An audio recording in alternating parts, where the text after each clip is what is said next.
नमस्कार बंधुगण, कहानी दुनिया को आपण मानक स्वागत। आज चलतु शुणा सुचरिता सेन लिखित गोटे कहानी भिन्न अनुभव। मु चिन्मय, सांगिया रे कौन अच्छी क्यों मो पाई विवाह प्रस्ताव पड़ुछि जे सांगियाटा शुणा अपरिहार्य, किंतु कहीदिए मु एपर्यंत विवाह बंधन रे बांधी होइनी। अवश्य मो बापा ठारू मो मामा अधिक मो पछरे पड़ी विवाह को नहीं। सबु समय टू टू होई व्हाट्सएप मेसेज आसुची। खोली देखिबी तो गोटे झीवर फोटो निश्चय थिबो। आजिकाली एडिटिंग जुगर ए फोटो देखिबा किछि भी मायने रखेनी। जी निजको जेपरी चाहिबो ता मन पसंदर बनै पारिबो। फोटो कौन सामने रे को जानी हबो किए किपरि। आजिकाली रो मेकअप छाड़ंतु, काहाकू कौन कहिबार अधिकार मोर नाही, क्षमा करिवे। किंतु एई सब कथा मो मामा को बुझेई पारेनी। मामा को बुझेई पारेनी मो मनर भय कौन। ताकू कही पारेनी, देखे तू एबे शांति रे जीवन अतिबाहित करुचु, काली की घर को पर झियो आसिले तो घरे तते ही पर करिदेव। जहाकू सुख बोली भाबुचु ताहा पहेलिका। बयस को फगुण हिसाब रे गणना कले मु 33 फगुण पारी करि सारिलिनी। एथिपाई मो मामा टिके अधिक व्यस्त। किछि नाही, मो बापा मामा खुशी रहिले मोर ताहा आत्मसंतोष। सेदिन मो सांग अश्विन रो कॉल आसिला। ता 2 वर्षर झियो माल्यभार जन्मदिन। से एथर योजना करिथिला पाखरे थिबा अनंत शांति आश्रम जाई केक काटिबो। मते भी निमंत्रण देला सेठारे पहुंचीबाकू। अश्विनी ता बापा मां को गोटे सड़क दुर्घटना रे हराई बसिथिला। मु देखिछि ता मनरे जेपरि बापा मां को पई किछि न करिबार अफसोस रहि जाइछि। तेणु ता मनर से आकांक्षा को पूरा करिबा पई सर्वदा तत्पर। मते लागे दुनियार सबु बापा मां को से निजर बापा मां ही भावे। आउ सबुठी बड़ कथा नीतू भाउज अश्विनीर स्त्री। भगवान जेपरि बाछिकी जोड़ी बनाइछंती। ना ना, मु देखा सुंदर कथा कहूनी। जोड़ी सुंदर एथिपाई कहिली नीतू भाउज सबुबळे अश्विनी पाखरे ठिया होइछंती। तार सबु कथा को सम्मान दियंती। जेहेतु अश्विनी मोर लेंगुटी बेलर सांग थिला, मु तार कोनोसी कथा को मना करि पारेनी।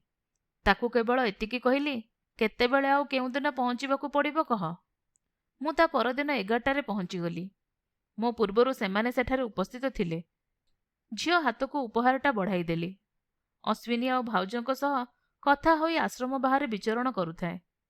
मो दृष्टि भिन्न भिन्न लोकंक उपरकू जाउथाए।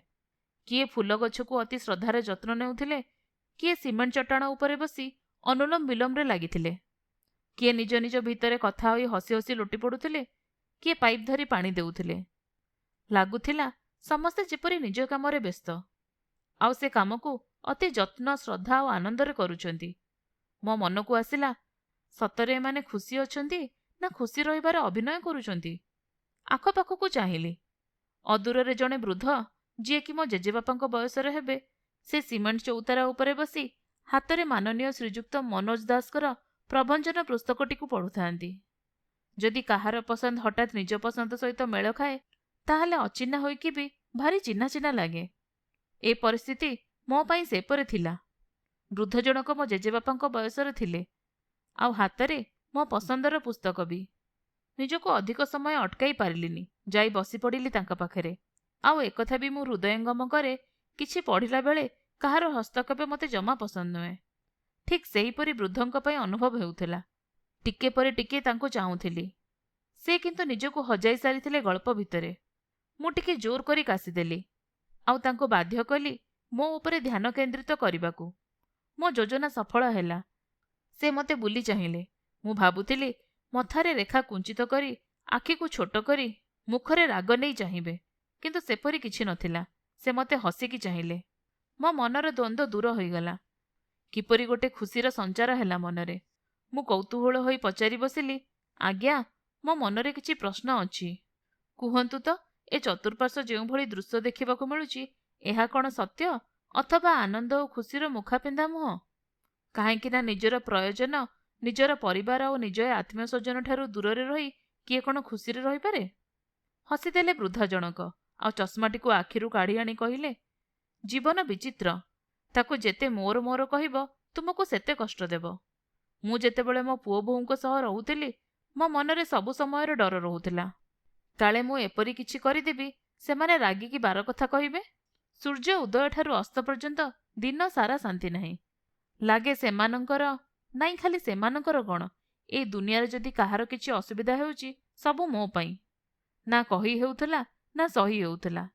ମୁଁ ଯେପରି ନିଜକୁ ବୋଝ ଭାବୁଥିଲି, ଖାଲି ମୁଁ ନୁହେଁ, ସେମାନେ ବି ମୋତେ ଭାବୁଥିଲେ। ମୋର ଏଠାକୁ ଆସିବା 8 ମାସ ହୋଇଗଲାଣି। ଏବେ ଲାଗେ ଯେପରି ମୁଁ ସ୍ୱାଧୀନ। ଏବେ ଲାଗେ ମୁଁ ନୂଆ ଜୀବନ ପାଇଛି। ଏବେ ଲାଗେ ମୁଁ ନିଜ ପାଇଁ ବଞ୍ଚୁଛି। ଏବେ ଲାଗେ ମୋ ପାଖରେ କୌଣସି ଲକ୍ଷ୍ମଣ ରେଖା ନାହିଁ। ଏବେ ଲାଗେ ମୁଁ ମୁକ୍ତ ବିହଙ୍ଗ। ମୁଁ ଚାହିଁଲେ ମୋ ଗପ ବହିକୁ ଦିନସାରା ବସି ପଢ଼ିପାରିବି। କେହି କହିବେନି ପାଖରେ ବୋଧେ କାମ ନାହିଁ। ମୁଁ ଚାହିଁଲେ ଘଣ୍ଟା ଘଣ୍ଟା ନୀଳ ଆକାଶକୁ ଚାହିଁ ରହିବି। କେହି କହିବେନି ମୁଁ ପାଗଳଟା। ନା କାହାକୁ ଡର ଅଛି, ନା କିଛି ହରାଇବାର ଭୟ। ଆମେ ସମସ୍ତେ ବହୁତ ଖୁସି, ବହୁତ ଆନନ୍ଦରେ ଅଛୁ। ମୁଁ ଚାହିଁ ରହିଥିଲି ବୃଦ୍ଧାଙ୍କ ମୁହଁକୁ। ଯେପରି କଥା କହିଲା ବେଳେ ଉଜ୍ଜ୍ୱଳ ହୋଇ ଉଠିଥିଲା ତାଙ୍କ ମୁହଁ। ମୁଁ ସେମାନଙ୍କ ଖୁସିକୁ ହୃଦୟରୁ ଅନୁଭବ କରୁଥିଲି। ଆପଣମାନେ ଶୁଣୁଥିଲେ ସୁଚରିତା ସେନଙ୍କ ଲିଖିତ ଗୋଟେ କାହାଣୀ ଭିନ୍ନ ଅନୁଭବ।